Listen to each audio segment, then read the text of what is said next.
Tujuan hidup itu adalah hidup itu sendiri. Nikmati aja sekarang hidup. Apa adanya. Dan hidup cuma dua. Cuma dua dalam hidup. Yang datang dalam hidup cuma dua. Enggak tiga, enggak empat. Satu, yang kita ingin. Dua, yang kita tidak ingin. Itu aja.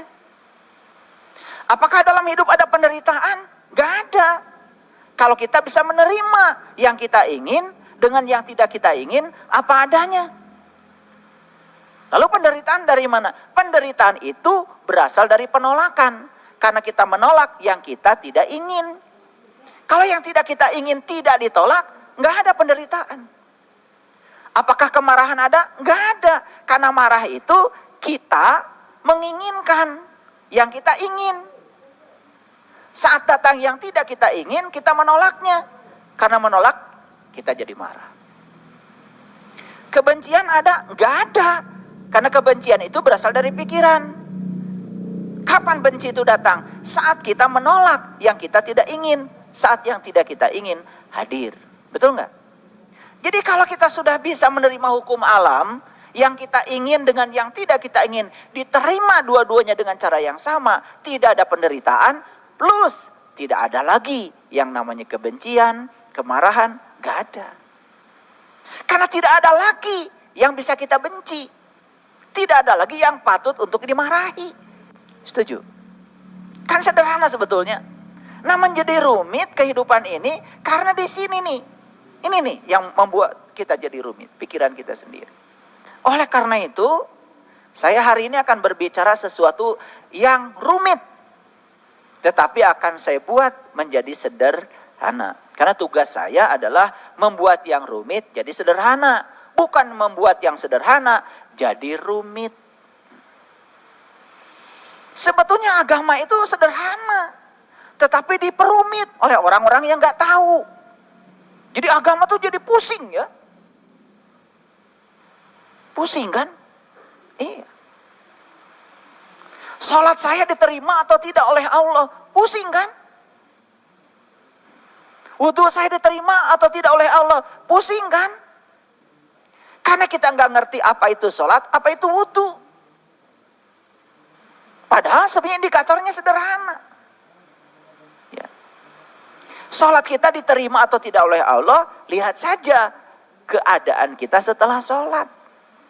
Ada perubahan sedikit saja, sudah diterima. Cuman kita tidak bisa menggunakan alat ukur yang jelas untuk mengukur indikator keberhasilan kita sendiri. Betul apa tidak? Saya akan cerita perumpamaan. Perumpamaan yang ada di mana? Terutama perumpamaan yang ada dalam kitab suci. Saya sudah belajar Quran 30 juz, di situ isinya perumpamaan semua. Saya sudah belajar Injil, isinya juga perumpamaan semua. Saya juga sudah belajar Weda, isinya juga perumpamaan semua. Saya belajar kitab To Teaching yang ditulis oleh Lao Tzu, isinya juga perumpamaan semua. Saya sudah belajar Taurat, sudah belajar Jabur, isinya juga perumpamaan semua. Saya juga sudah belajar kitab leluhur kita, namanya Layang Muslimin Muslimat, yang nulis Mama Asep Martawijaya, orang Garut, bahasa Sunda. Isinya juga siloka semua, perumpamaan semua. Makanya dibuat dalam bentuk, apa itu? Dalam bentuk tulisan sastra. Ada Kinanti, Dandang Gula, Mas Kumambang, itu kan Magatru, Pucung, ya, Pangkur, isinya itu semua sastra. Saya sudah belajar juga kitab Sasangka Jati, kitabnya Pangestu, 10 jilid yang sudah saya baca, isinya perumpamaan juga. Nah sekarang saya mau ngasih ilustrasi sedikit. Ada sebuah tulisan sastra. Isinya adalah simbolik. Isinya adalah perumpamaan. Sebut saja bahasanya X. Saya ingin mencoba menyelami apa yang dirasakan dan dipikirkan oleh si penulis. Mama Asep Martawijaya di Garut menulis Layang Muslimin Muslimat. Tulisan itu tulisan. Tulisan itu rangkaian huruf yang berupa kata-kata menjadi kalimat, menjadi paragraf. Kenapa beliau menulis itu? Kan satu, beliau ingin menyampaikan apa yang beliau rasakan, apa yang beliau pikirkan, ingin dirasakan dan dipikirkan oleh kita kan sebetulnya. Jadi setiap tulisan itu isinya adalah gagasan. Karena beliau ingin membagikan kebahagiaan yang beliau rasakan ingin dibagikan kepada kita. Rasa yang beliau rasakan, kenikmatan yang beliau rasakan ingin dibagikan kepada kita. Pertanyaannya, bisakah kita merasakan yang dirasakan oleh beliau lewat tulisan? Bisa? Gak akan bisa. Gak akan bisa. Walaupun bisa, kalian hanya menerka-nerka saja. Akibatnya hanya menggunakan prasangka. Ada orang habis minum kopi, rasakan. Dia tuliskan pengalaman minum kopi dalam kata-kata. Kemudian kalian membaca tulisan tentang rasa kopi dalam bentuk tulisan. Berhasil nggak kalian merasakan rasa kopi yang ingin dibagikan oleh si penulis kopi itu? Bisa? Nggak akan bisa. Kalian jadinya hanya menerka-nerka saja kan? Menerka-nerka saja. Oh, kopi teh geuning rasana kitu. Makin menerka makin jauh dari pesan yang ingin disampaikan oleh si peminum kopi itu. Karena satu-satunya cara untuk bisa merasakan yang dituliskan oleh si penulis kopi, kalian minum kopi yang sama dulu. Bahkan setelah minum dari gelas yang sama, kopinya sama, gulanya sama, bahkan kalian tidak perlu baca itu lagi. Ini yang sederhana dulu. Jadi saya tegesin lagi.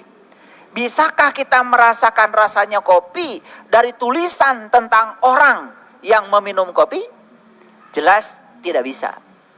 Kita ingin belajar spiritual, ingin merasakan yang dicapai oleh penulisnya dengan membaca buku.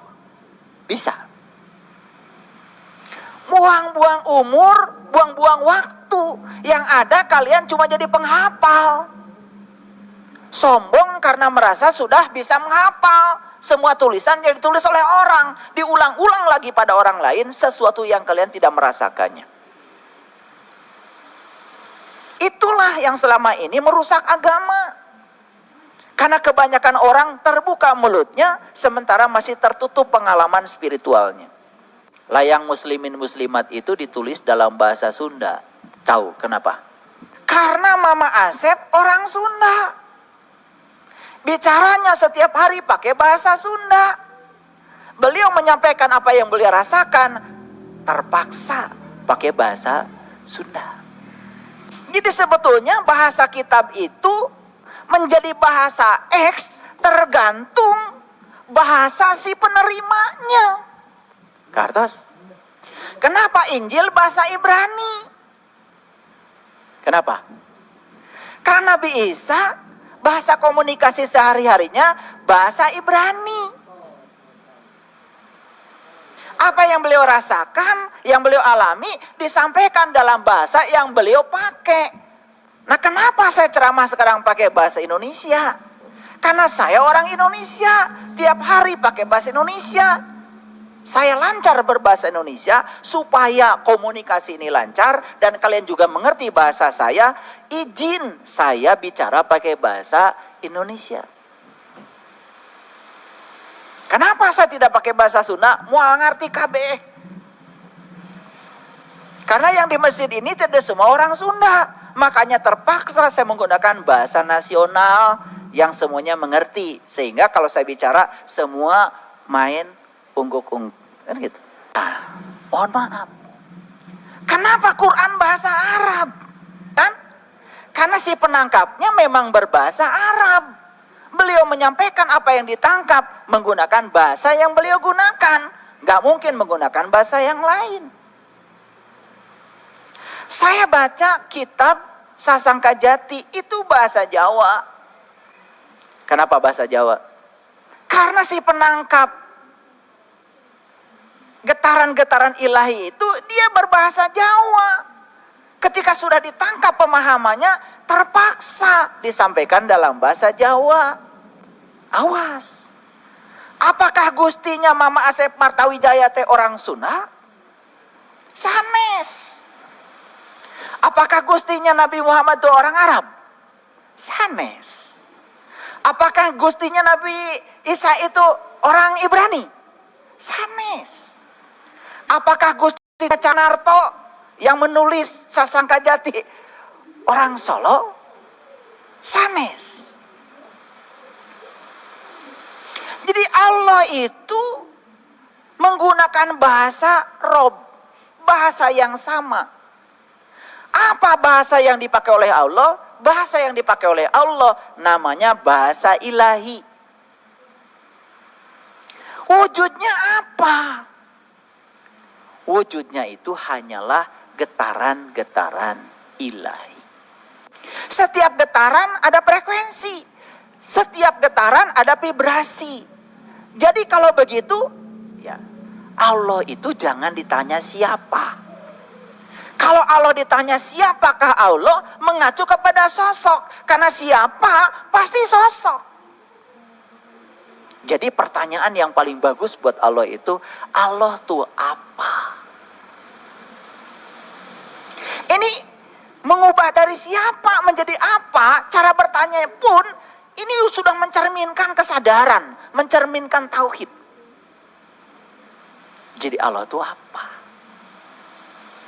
Kalau Allah itu adalah getaran, kalau Allah itu adalah frekuensi, kalau Allah itu adalah vibrasi, berarti Allah itu adalah sumber energi. Paham? Oke. Sekarang kita bicara dulu yang sederhana. Kenapa pesan, tulisan, video, dan lain sebagainya gambar nyampe sebetulnya dibawa oleh getaran. Yang membawanya namanya gelombang elektromagnetik. Gak kelihatan, tapi ada. Di sini itu sebetulnya berjubel gelombang. Paham sampai sini? Oke. Sekarang kita bicara wahyu.